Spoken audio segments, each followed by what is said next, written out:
29/7/2025 government ஒன்றிய அரசு எங்களுக்கு கடிதம் அனுப்புது. இனிமேல் புதிய வழிகாட்டு நெறிமுறையை பயன்படுத்தணும்னு சொல்லிட்டு அதுக்கு 14/8/25 அன்னைக்கு நாங்கள் டெண்டர் விடுறோம். என்னைக்கு 14/8/25க்கு 7/10/2025க்கு 34,000 மெட்ரிக் டன்னுக்கு நாங்கள் ஒர்க் ஆர்டர் கொடுக்கறோம். கொடுத்த பிறகு டெல்லியிலிருந்து ஜாயின்ட் செக்ரட்டரி 2 பேர் வந்து சென்னையில் ஐடிசி கிராண்ட் ஹோட்டலில் மீட்டிங் வச்சு அந்த 5 பேர்த்துக்கு ட்ரைனிங் கொடுத்துட்டு இப்ப அந்த அரிசியை அவங்க உற்பத்தி பண்ணி அப்லோட் பண்ணிட்டாங்க. அதை டெல்லிக்கு அவங்க ஆன்லைன் அனுப்பிச்சதுனால அங்க என்னன்னா அந்த வெப்சைட் மூலமா அவைய ஒரு அந்த மானிட்டர் பண்ண அந்த தனி யாரு ஆட்கள் அதுல வேலை செய்யறதில்ல. அந்த வெப்சைட்டை அது அவை யாருக்குன்னு மார்க் பண்ணிரு. அந்த 40 பேர் இருக்காங்க மொத்த அந்த அதிகாரிகள். யாருக்கு மார்க் பண்ணா அவங்க வந்து இந்த அரிசியை செறிவூட்டப்பட்ட அரிசியை இந்த 5 நிறுவனத்தை அரிசியை ஒவ்வொருத்தரா வந்து எடுத்துட்டு போய் டெல்லியில் இருக்கிற லேபரேட்டரியில டெஸ்ட் பண்ணி அவங்களுக்கு ஓகேன்னு சொன்னாங்கன்னா அப்பதான் நம்மளுக்கு ஆர்டர் கொடுக்க போறாங்க. எப்ப 7/10/2025 நாங்க ஒர்க் ஆர்டர் கொடுத்துட்டோம் 34,000 மெட்ரிக் டன்னுக்கு. இன்னும் அனுமதி வரல.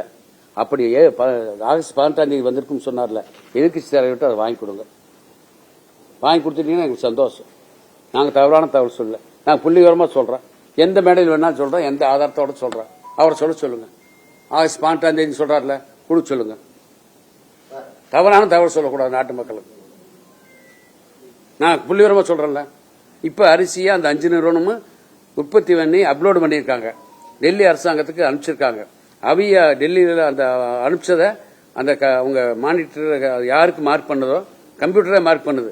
அந்த அதிகாரி இங்க வந்து இந்த அரிசியை எடுத்துட்டு போய் டெல்லியில அங்க போய் லேபரேட்டரியில டெஸ்ட் பண்ணி அப்புறம் தான் அவரு ஓகே இந்த அரிசி தரமா கரெக்டா தயார் பண்ணிருக்காங்க அப்படின்னாத்த பண்ணுன பிறகு அந்த அரிசியை நாங்க பயன்படுத்த முடியும். இதனால 10 லட்சம் மெட்ரிக் டன் நெல் அரைக்க முடியாம இருக்கு.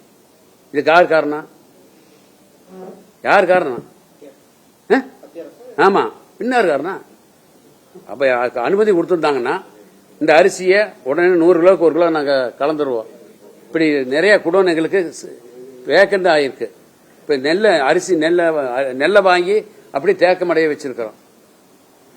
இதுக்கெல்லாம் அனுமதி கொடுத்துட்டான்னு அவர் தவறான தகவலை மக்கள் மத்தியில பரப்பக்கூடாது. அப்படி ஆகஸ்ட் மாசம் 18ஆம் தேதி ஒன்றிய அரசு கடிதம் கொடுத்துருச்சு செறிவூட்டப்பட்ட அரிசிக்குன்னு சொன்னா அந்த ஆர்டரை நீங்க வாங்கி கொடுங்க. உங்க பேர் என்ன? எந்த கொடுங்க. நானும் பார்த்தேன். நீங்க அப்படி சொல்றீங்களா, வாங்கி கொடுங்கன்னு சொல்றேன். உங்க மூலியமா வாங்கி கொடுத்தீங்கன்னா எனக்கு சந்தோஷமா இருக்கு.